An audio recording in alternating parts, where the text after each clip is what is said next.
Hello students, welcome to Excellence Classes Way of Learning. Today we are going to discuss about the law of chemical combinations of your chapter Some Basic Concepts of Chemistry. So these are very important laws we are going to discuss. Law of chemical combinations. And इसमें first law जो हम discuss करेंगे students that is law of conservation of mass and this law is given by Antonio Lavoisier. तो कभी कभी exam में ये पूछा जाता है who gave this law of conservation of mass, तो आपको नेम मालूम होना चाहिए, एंटोनियो लेवोइशियर. इस लॉ में आपने क्या बताया गया है, in all physical and chemical changes, किसी भी तरह का फिजिकल चेंज हो रहा है स्टूडेंट्स या केमिकल चेंज हो रहा है, the total mass of the reactants is equal to that of the products. किसी भी तरह का फिजिकल चेंज है या केमिकल चेंज है तो उसमें आप ये देखेंगे जो रिएक्टेंट का टोटल मास होगा that is equal to that of the product, वो प्रोडक्ट के मास के इक्वलाइज होगा. तो रिएक्टेंट जो भी हैं आपके उनका सम आप कराओगे, टोटल मास आपको ऑब्टेंड होगा और वो इक्वल होगा the sum of the mass of the products. तो सिंपली ये जो लॉ है वो क्या कहता है, law of conservation of mass, कि किसी भी फिजिकल या केमिकल चेंज में रिएक्टेंट का जो मास है वो प्रोडक्ट के मास के इक्वलाइज होगा. In other words we can say matter can neither be created nor be destroyed. Matter ना तो क्रिएट हो सकता है और ना ही डेस्ट्रॉय हो सकता है. So it is very simple form of this law of conservation of mass, matter can neither be created nor be destroyed. Students, this law of conservation of mass is also known as law of indestructibility of matter. ये जो conservation of मास का law है इसको हम indestructibility of matter भी कहते हैं students, because इसमें भी ये कंसिडर कर रहे हैं matter can neither be created nor be destroyed. That's why this law of conservation of mass is also known as law of indestructibility of matter. And this law is given by the Antonio Lavoisier, who was father of chemistry. So this is very important law which is given by Antonio Lavoisier. Example में देखेंगे students, हम first में condition कर रहे हैं corresponding to physical change when matter undergoes physical change. हमें consider कर रहे हैं मैटर अगर फिजिकल चेंज में जाएगा, तो इसका एक एग्जाम्पल ले लेते हैं. फिजिकल चेंज की हम बात कर रहे हैं, ice changes to the water. When heat is given to the ice we get the water. तो आइस सिंपली आपको क्या देगा, वाटर. तो यहां से आप क्या देख रहे हैं, there is no change in the weight of the reactant and product. Reactant and product के वेट में कोई भी चेंज नहीं होगा. The mass of ice equals to the mass of water. जितना आइस होगा उतना ही अमाउंट में आपको वाटर ऑब्टेंड होगा. तो simply it is a physical change and this illustrate the law of conservation of मास.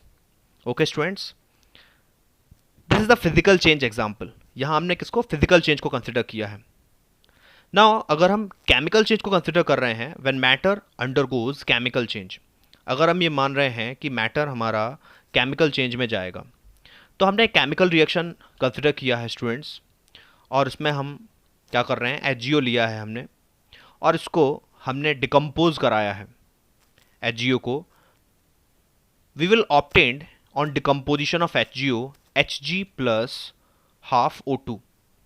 अब हमने ये कंसिडर किया कि 100 ग्राम HgO हमने अगर लिया था, अमाउंट हम कंसिडर कर रहे हैं, सॉलिड फॉर्म में है ये हमारा, 100 ग्राम हमने लिया, ऑन डिकम्पोजिशन जो मरकरी हमें मिलेगा दैट इज 92.6. तो अंडरस्टूड है जो O2 का अमाउंट होगा वो कितना होगा, 7.4 ग्राम. अब अगर हम देखें 100 ग्राम जो हमारा रिएक्टेंट है और प्रोडक्ट में जो हमें मिला 92.6 प्लस 7.4, हमने प्रोडक्ट्स का सम कराया, वी विल गेट 100 ग्राम. तो total mass of the reactant is equal to total mass of the product. Now students, for the second law, and simply this law is related to the law of conservation of mass, but in some nuclear reactions it is considered that the mass of the product is less than the mass of the reactant. It means simply some mass is converted to the energy. So law of conservation of mass and energy is the mass and energy are interconvertible.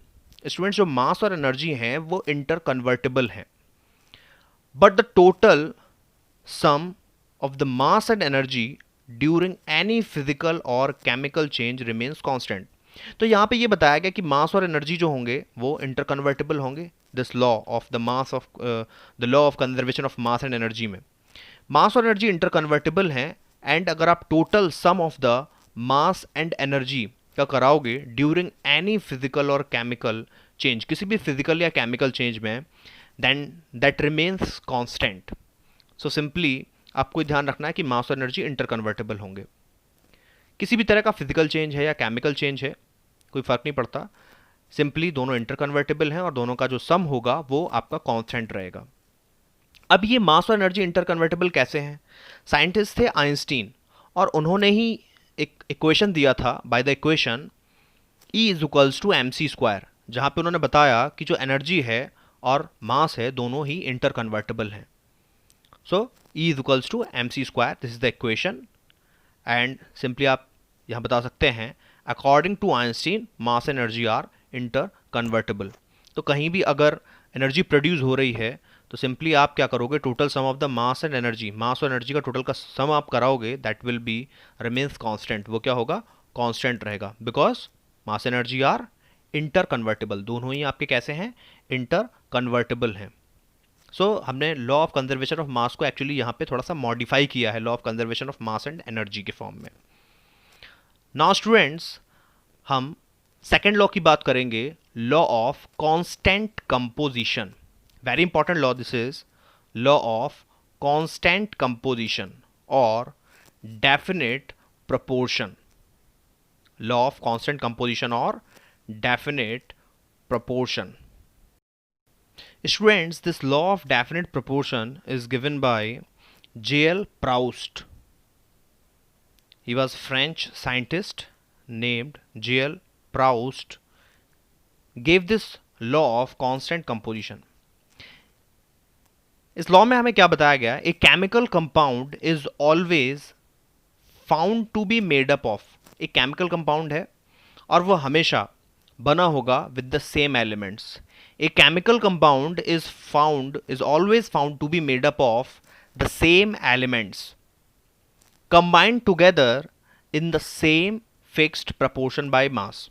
तो definition आपको learn करना है, जो chemical compound है वो हमेशा made up होगा same element से और वो दोनों सेम एलिमेंट्स कंबाइंड होंगे in a fixed proportion by mass. ऐसा नहीं होगा कि उनका प्रपोर्शन जो है वो चेंज हो जाएगा। तो हमेशा कोई भी केमिकल कंपाउंड अगर बन रहा है और जिन एलिमेंट से बन रहा है उन्हीं से बनेगा और उनका जो फिक्स्ड प्रपोर्शन है या जो प्रपोर्शन बाय मास है वो हमेशा फिक्स्ड होगा। So a chemical compound is always found to be made up of the same elements combined together in the same fixed proportion by mass. Example में हम देखेंगे, कैल्शियम कार्बोनेट हमने लिया, हीट करा रहे हैं, we will get CaO calcium oxide plus CO2. In the second reaction we will simply add C plus O2 gives out CO2. तो यहाँ दोनों डिफरेंट रिएक्शन से हमने CO2 को ऑब्टेन किया है, बट आप देखोगे कि C के लिए जो एटॉमिक वेट है वो कितना है 12 और O2 के लिए आप रखोगे तो 16 मल्टीप्लाइड बाई 2 दैट इज 32, या सिंपली हम इसे फाइंड आउट करेंगे 3:8 और C प्लस O2 में जो CO2 मिल रहा है वहाँ पे भी 12:32 और 3:8 रहेगा। सो केमिकल कंपाउंड किसी भी फॉर्म में बन रहा है आपका किसी भी मेथड से, सेम एलिमेंट्स कंबाइंड होंगे and fixed ratio by mass. Calcium carbonate को अगर हम 2HCl से ट्रीट करा दें then we will get CaCl2 plus H2O plus CO2। तो यहाँ पे भी CO2 के लिए रेशियो वही रहेगा 12:32 फॉर द ऑक्सीजन और 3:8। So students this is the law of constant composition. अब इसका लिमिटेशन हम यहाँ देखेंगे, इस लॉ का लिमिटेशन क्या है। This law is not applicable, ये लॉ आपका तब एप्लीकेबल नहीं होगा अगर आप डिफरेंट आइसोटोप्स की बात करोगे स्टूडेंट्स।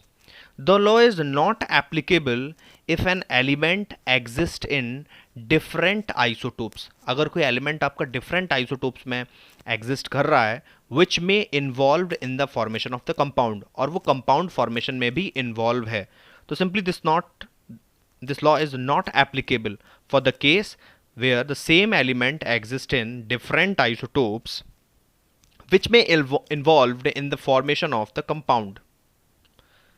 तो एग्जाम्पल में हम यहाँ कंसिडर कर रहे हैं, सपोज हमने CO2 के लिए ही लिया और फॉर्मेशन में हम देखेंगे कि जो CO2 कंपाउंड है हमारा, हम यहाँ ये कंसिडर कर रहे हैं कि एक बार हम कंसिडर करेंगे कार्बन C12 आइसोटोप की बात करेंगे और एक बार C14।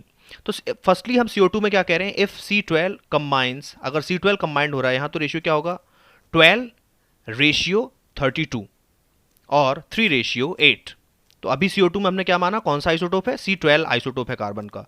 बट अगर हम दूसरे फॉर्मेट में CO2 का फॉर्मेशन कर रहे हैं और हम ये कंसिडर करते हैं if in CO2 C14 isotope है, तो C14 अगर होगा कंबाइंस हो रहा है ऑक्सीजन से, तो हमारा रेशियो क्या होगा 14:32 और वो क्या हो गया डिफरेंट। तो सिंपली आप आइसोटोप्स को आप अप्लाई नहीं कराओगे यहां कि आप आइसोटोप्स इन्वॉल्व हो रहे हैं in the formation of the compound.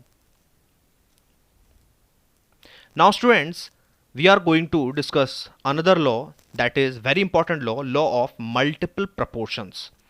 ये आपका बहुत इंपॉर्टेंट लॉ है students, and this law is law of multiple proportion given by Dalton. Dalton ने ये लॉ दिया था आपका, लॉ ऑफ मल्टीपल प्रोपोर्शन। तो हम इसको देखेंगे क्या बताया गया इस लॉ में। डाल्टन साइंटिस्ट का नेम आपको लर्न करना है। When two elements combine to form two और मोर केमिकल कंपाउंड्स, आपको इसमें ये समझना होगा students, law of multiple proportion में जैसा कि इसका नेम है, बाय द नेम मल्टीपल, दो एलिमेंट कंबाइंड होंगे, दो या दो से ज्यादा केमिकल कंपाउंड बनाएंगे स्टूडेंट्स। तो सिंपली आपको लॉ के नेम से ही पता चल जाएगा कि एक्चुअल उसमें क्या बताया गया है। When two elements combine to form two और more chemical compounds, then the masses of one of the elements. अब यहां पे एक टर्म आया है then the masses of one of the element, एक ही एलिमेंट के masses। अब आप ये अंडरस्टूड करोगे कि एक ही एलिमेंट के masses कैसे कैसे हो सकते हैं।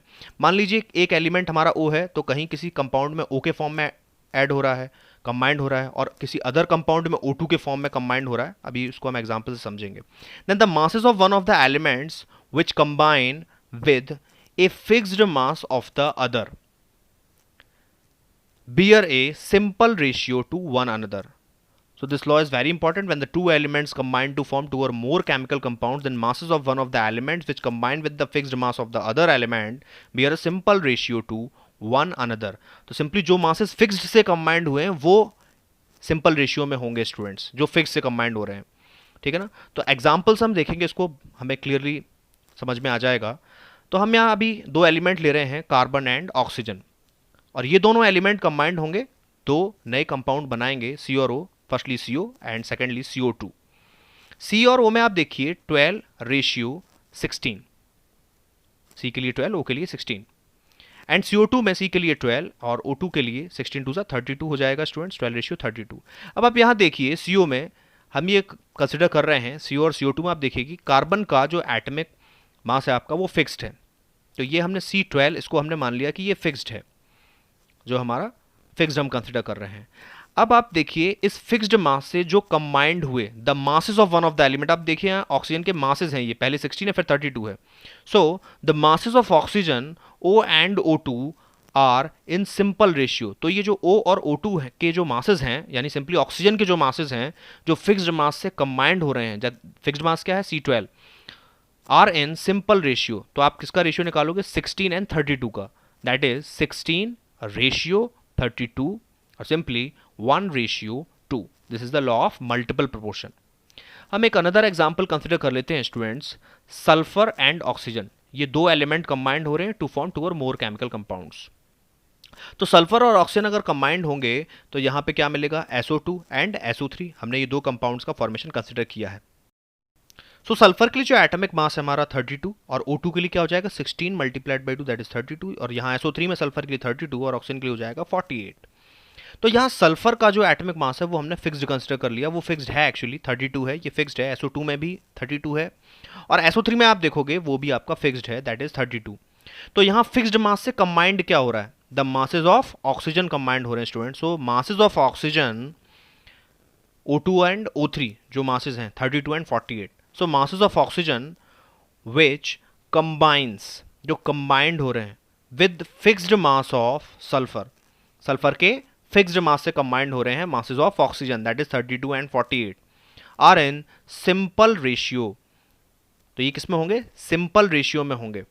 ओके स्टूडेंट्स, जो मासेस ऑफ ऑक्सीजन है वो कंबाइंड होंगे और masses of oxygen he simple ratio में होंगे, दैट इज 32:48। आप इसको 32 और 48 को रेशियो में आप कंसिडर करोगे क्योंकि यही कंबाइंड हो रहे हैं, और सिंपली आपको क्या मिल जाएगा 2:3। This is the 2:3। Now students, हम एक अनदर एग्जाम्पल ले रहे हैं for the oxides of nitrogen. तो अब यहाँ टू और मोर कंपाउंड्स की बात थी, पिछले जो एग्जाम्पल उसमें दो कंपाउंड फॉर्म हो रहे थे, हम लेंगे यहाँ पे बहुत सारे कंपाउंड्स फॉर्म हो रहे होंगे, more than two compounds actually. तो compounds of nitrogen and oxygen का एग्जाम्पल ले रहे हैं और लॉ ऑफ मल्टीपल प्रोपोर्शन से हम इसको प्रूव करेंगे कि जो मासेस कंबाइंड होते हैं फिक्स्ड मास से वो सिंपल रेशियो में होंगे। तो N2O, NO, N2O3, N2O4 and N2O5, these are the oxides of nitrogen.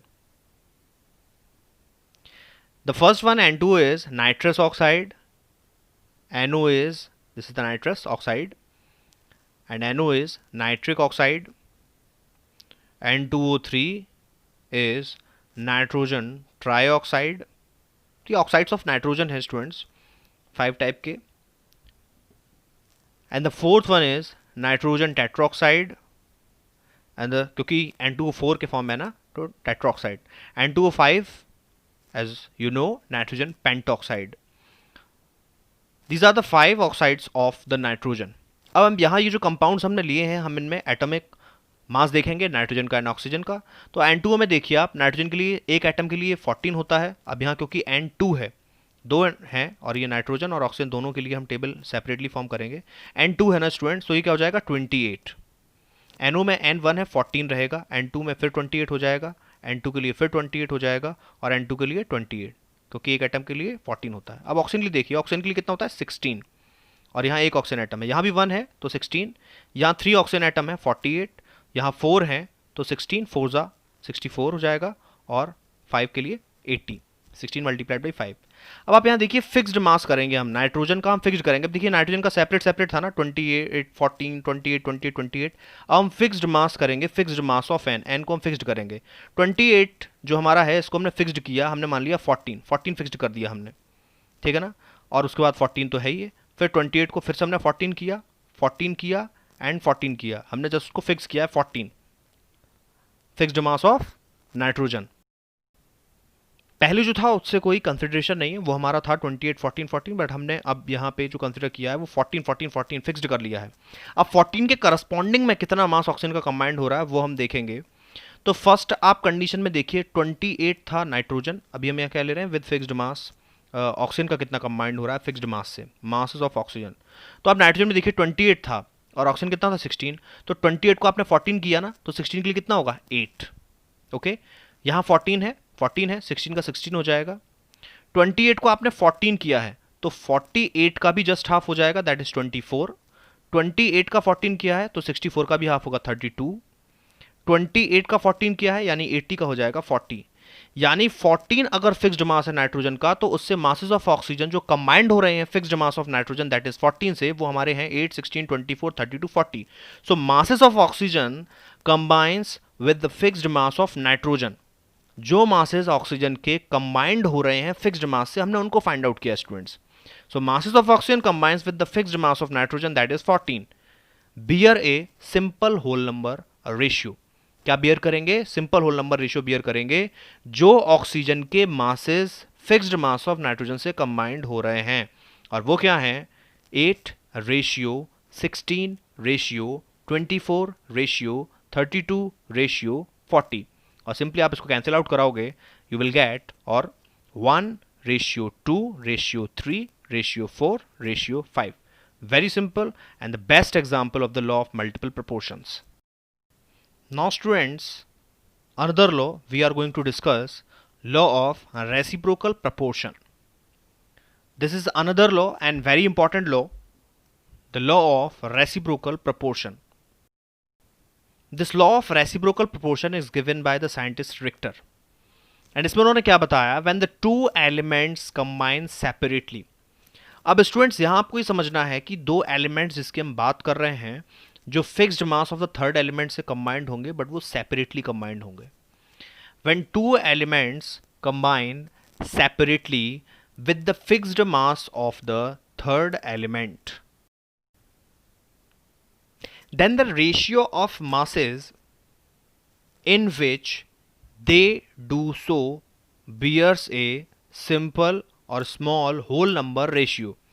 Simply students जो दो एलिमेंट हमारे कंबाइंड हो रहे हैं with the fixed mass of the third element, तो उनका जो रेशियो होगा मासेस का in which they do so bear a simple whole number ratio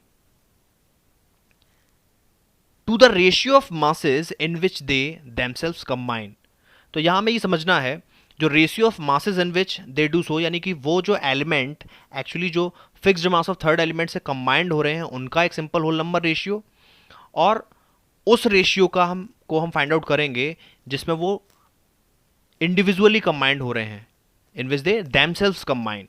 तो सिंपली दोनों ही रेशियो फाइंड आउट करने हैं। जब दोनों एलिमेंट आपके किसी fixed mass of third element से कंबाइंड होंगे तब उनका रेशियो क्या होगा, और अगर वो दोनों एलिमेंट कंबाइंड होके कोई नया कंपाउंड बनाते हैं बाय देमसेल्व्स तो वहां रेशियो क्या होगा। ठीक है, this is the law of reciprocal proportion, they themselves combine. Example से बहुत अच्छा क्लियर होगा स्टूडेंट्स आपको। एग्जांपल में देखते हैं इसको, लॉ ऑफ रेसिप्रोकल प्रपोर्शन को। हाइड्रोजन एंड ऑक्सीजन, हमने ये दो एलिमेंट कंसिडर किए हैं स्टूडेंट्स, और ये कंबाइंड होंगे सेपरेटली, हाइड्रोजन एंड ऑक्सीजन। और हम ये कंसिडर कर रहे हैं ये दोनों कंबाइंड होंगे with the fixed mass of the third element. तो हाइड्रोजन ऑक्सीजन है, हमने ये कंसिडर कर लिया कि ये सल्फर से कंबाइंड होंगे, और यहाँ सल्फर हम ये मान रहे हैं कि फिक्स्ड है हमारा, और थर्ड एलिमेंट यही है। तो H और S अगर कंबाइंड होंगे तो हमारा क्या बनेगा, H2S कंपाउंड, और अगर S और O कंबाइंड होंगे तो बनेगा SO2। सो H2S में रेशियो क्या होगा स्टूडेंट्स, 2:32, जहां 32 फिक्स्ड है, और SO2 में भी 32 फिक्स्ड है हमारा, और O2 के लिए कितना हो जाएगा 16 मल्टीप्लाइड बाई 2 दैट इज 32। क्योंकि सल्फर फिक्स था तो S यहाँ 32 हमारा फिक्स्ड है, जो थर्ड एलिमेंट का मास है वो फिक्स्ड है हमारा, और यहाँ SO2 में भी यही फिक्स्ड होगा, सल्फर 32 ये भी फिक्स्ड है।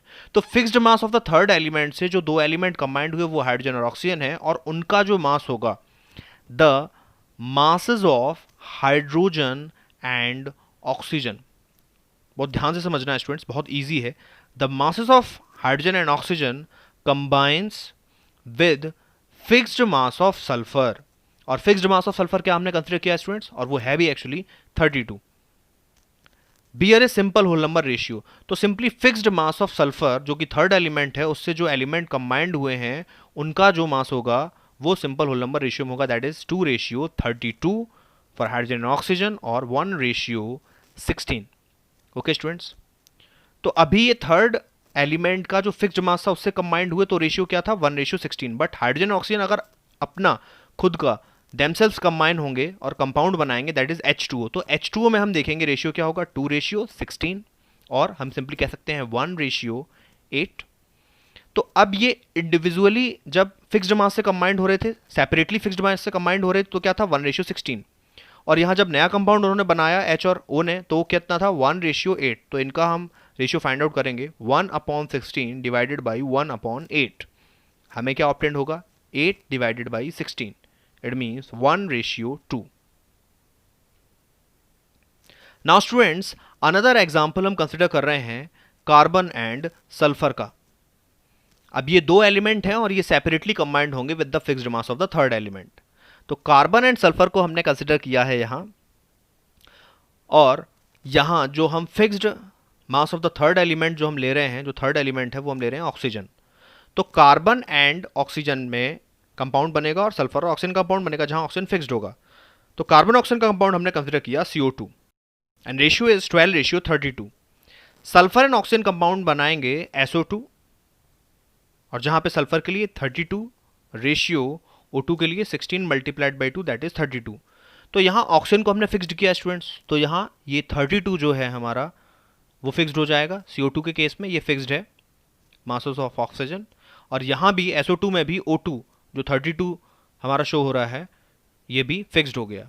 तो fixed mass of the third element that is 32 वो तो फिक्स्ड है, और फिक्स्ड मास से जो कंबाइंड हो रहे हैं यानी कि 12 एंड 32 जो कंबाइंड हो रहे हैं for carbon and sulphur.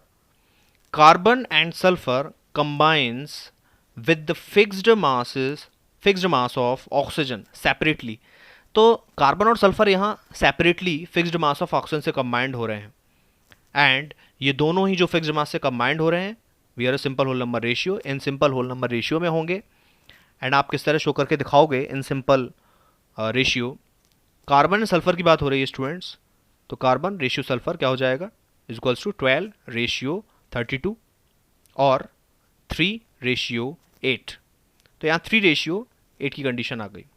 But अभी ये सेपरेटली कंबाइंड हुए थे थर्ड एलिमेंट से। बट अगर कार्बन और सल्फर दोनों ही कंबाइंड हो जाएं और एक नया कंपाउंड बना लें, देमसेल्व्स कंबाइंड हो गए हैं अब, so carbon and sulphur when themselves combined, so students carbon and sulphur अगर कंबाइंड हुए हैं तो कंपाउंड क्या बनाएंगे, कार्बन डाइसल्फाइड। जब देमसेल्व्स कंबाइंड हो रहे हैं स्टूडेंट्स कार्बन एंड सल्फर, तो वहां कार्बन का जो एटॉमिक वेट है वो कितना होगा 12, और सल्फाइड में S2 आ रहा है तो वहां कितना आएगा 32 multiplied by 2 that is 64। Ratio क्या बनेगा 12:64 और 3:16। जब देमसेल्व्स कंबाइंड हुए स्टूडेंट्स तो सेपरेटली कंबाइंड होने की कंडीशन में और देमसेल्व्स कंबाइंड होने की कंडीशन में हम रेशियो फाइंड आउट करेंगे 3/8 डिवाइडेड बाई 3/16 और ओवरऑल हमें क्या मिलेगा 16/8। सो सिंपल रेशियो इज 2/1 और वी कैन से 2:1। Now students, another law, that is Gay-Lussac's law of gaseous volumes. This is another law and this is very important law and very easy related to gaseous volumes. Gay-Lussac's law of gaseous volumes. तो simply अगर हमें इस law को समझना है तो हमें एक चीज़ ध्यान रखनी होगी, अगर हम कोई भी दो गैसेस ले रहे हैं वो कंबाइंड हो रही हैं और जो प्रोडक्ट बन रहा है वो भी हमारा गैसेस फॉर्म में है, तो जो रेशियो होगा रिएक्टेंट्स का एंड प्रोडक्ट्स का सिंपल होल नंबर रेशियो में हम लेके चलेंगे। व्हेन गैसेस रिएक्ट टुगेदर, कभी भी गैसेस अगर रिएक्ट कर रही हैं, दे always do so in volumes. अब यहाँ क्योंकि गैसेस रिएक्ट कर रही हैं तो हम रिएक्टेंट के फॉर्म में हम यही कंसिडर करेंगे कि किसी भी गैस का कितना वॉल्यूम है। So when gases react together they always do so in volumes which bear is simple ratio to one another. जब रिएक्टेंट के फॉर्म में है तब भी सिंपल रेशियो के फॉर्म में ही होंगे दोनों ही गैसेस के वॉल्यूम, या जो भी गैसेस कंबाइंड हो रही है उनकी बात हो रही है। And to the volumes of the product, and to the volumes of the product, यानी कि जब गैसेस कंबाइंड हो रही है रिएक्टेंट के फॉर्म में एंड प्रोडक्ट के फॉर्म में, तो reactant product all are in simple ratio to the products. And if these are also gases, these are also gases provided all measurements, क्या प्रोवाइड करेंगे students, all measurements, provided all measurements of volume, यानी कि जो reactants में gases हमारी combined हो रही हैं और प्रोडक्ट जो हमारा फॉर्म हो रहा है वो क्या प्रोवाइड कराएंगे, all the measurements of the volumes, यानी रिएक्टेंट और प्रोडक्ट वो आपके वॉल्यूम में गिवन होंगे, are done under similar conditions of temperature and pressure. अब ये चीज़ आपको ध्यान रखनी है, ये जो भी रिएक्शंस में आपका गैसेस कंबाइंड हो रही हैं प्रोडक्ट मिल रहा है वहाँ पे टेम्परेचर और प्रेशर आपका सिमिलर कंडीशंस में रहना चाहिए, यानी कि उसमें कोई वेरिएशन नहीं रहना चाहिए स्टूडेंट्स। तो when gases react together they always do so in volumes which bear a simple ratio to one another and to the volumes of the products. Now example में आप देखेंगे कि combination of hydrogen and chlorine, तो example से बहुत अच्छा clear होगा students, very easy law this is. Hydrogen हमने लिया है और क्लोरीन लिया है, H2 plus Cl2 gives 2HCl। अब यहाँ देखिए H2 का जो कोफिशिएंट है वो आप क्या मानोगे 1, तो कितना कंसिडर हुआ 1 वॉल्यूम, Cl2 के लिए भी 1 वॉल्यूम, एंड 2HCl फॉर्म हो रहा है that is 2 volume. So the volumes of reactants and products, जो रिएक्टेंट्स एंड प्रोडक्ट का वॉल्यूम होगा beer a simple ratio, the volumes of reactants and product in simple ratio. Simple ratio में क्या हो जाएगा स्टूडेंट्स, आप सिंपली वॉल्यूम्स को ratio में लिख दोगे 1:1:2, क्योंकि इस लॉ में यही बताया गया है कि कोई भी गैसेस अगर आपकी कंबाइंड हो रही हैं तो उनका वॉल्यूम एंड प्रोडक्ट जो फॉर्म होगा all are in a simple whole number ratio, and it is law of combining volumes. Law of combining volumes भी हम इसे कह सकते हैं स्टूडेंट्स, क्योंकि रिएक्टेंट में भी आप वॉल्यूम कंसिडर कर रहे हो, प्रोडक्ट में भी वॉल्यूम कंसिडर कर रहे हो students. This is one example of the Gay-Lussac's law of gases volumes. Another example consider करते हैं students, combination of hydrogen and oxygen. It is very easy reaction students जिसमें हाइड्रोजन ऑक्सीजन कंबाइंड हो रहे हैं and well known reaction है। 2H2 plus O2 gives 2H2O। Water formation दिखा रहे हैं स्टूडेंट्स। तो यहाँ देखिए कोफिशिएंट क्या है 2, तो 2 वॉल्यूम हो जाएगा। O2 के लिए 1 वॉल्यूम, कोफिशिएंट 1 हम कंसिडर करेंगे। 2H2O कोफिशिएंट क्या है students 2, so this is 2 volume. So simply the ratio between the volumes of reactants and products। तो इस रिएक्शन में स्टूडेंट्स आप ये देखोगे रिएक्टेंट प्रोडक्ट्स का जो वॉल्यूम है उसका जो रेशियो होगा इन सिंपल रेशियो, आपको कुछ नहीं करना है, सिर्फ रिएक्टेंट और प्रोडक्ट्स के वॉल्यूम को रेशियो में लिख देना है स्टूडेंट्स। तो H2 के लिए कितना था 2, O2 के लिए कितना था 1 एंड 2H2O के लिए 2। That is in simple ratio क्या होगा 2:1:2। The simple whole number ratio of the reactants and products is 2:1:2, that is 2:1:2. Now students, another law, this is very important law, that is Avogadro's law। Avogadro ने ये law दिया था students, and according to this law equal volumes of all gases contain equal number of molecules under the similar conditions of temperature and pressure। तो simply हम क्या बताएंगे equal volumes of all gases under similar conditions of temperature and pressure। तो simply यहाँ वही कह रहे हैं कि किसी भी तरह की गैसेस हैं, लगभग ऑल गैसेस का कंसिडरेशन ले रहे हैं हम, और अगर हम उनका इक्वल वॉल्यूम कंसिडर करते हैं तो उनमें जो मॉलिक्यूल्स का कंसिडरेशन होगा वो भी इक्वल होगा। और एक कंडीशन लगाया है similar conditions of temperature pressure, यानी टेम्परेचर या प्रेशर में किसी भी तरह का वेरिएशन नहीं होना चाहिए। So Avogadro propose that equal volumes of all gases under similar conditions of temperature and pressure contain equal number of molecules. Example आप कंसिडर करोगे students, H2 plus Cl2 hydrogen and chlorine combined हो रहे हैं and gives out 2HCl hydrochloric acid. तो simply यहाँ पे H2 का जो कोफिशिएंट है 1, दैट इज 1 वॉल्यूम, Cl2 का भी कोफिशिएंट 1 है 1 वॉल्यूम, बट 2HCl के लिए क्या मिलेगा 2 वॉल्यूम। तो अगर हम अवोगैड्रो लॉ कंसिडर कर रहे हैं और हम ये कंसिडर कर रहे हैं कि 1 वॉल्यूम में आप n मॉलिक्यूल्स कंसिडर कर रहे हो, क्योंकि equal volumes consist equal number of molecules under the same conditions of temperature and pressure. तो अगर 1 volume of hydrogen n molecule consist करेगा तो 1 वॉल्यूम ऑफ क्लोरीन भी n मॉलिक्यूल्स कंसिडर करेगा students, but 2 volume just double 2n molecules consider करेगा students. So this is by the Avogadro's law, by Avogadro, जो Avogadro ने condition दिया है equal volumes consist the equal number of molecules.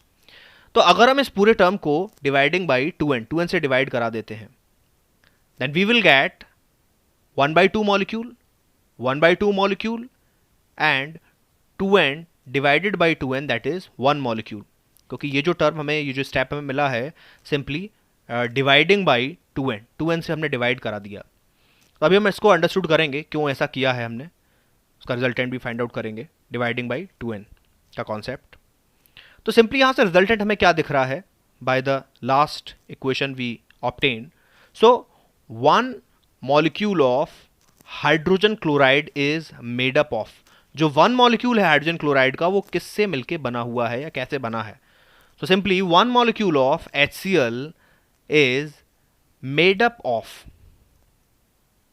1/2 molecule of hydrogen. अब ध्यान से देखिए उसी इक्वेशन में हमने क्या लिखा था, H2 के नीचे 1/2 मॉलिक्यूल, Cl2 के नीचे 1/2 मॉलिक्यूल, और ये दोनों कंबाइंड होकर बनाएंगे HCl का 1 molecule.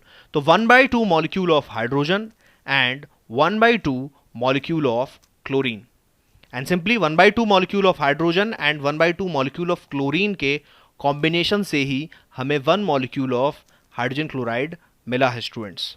So this is very important law, all these laws are very important. Okay students, best of luck।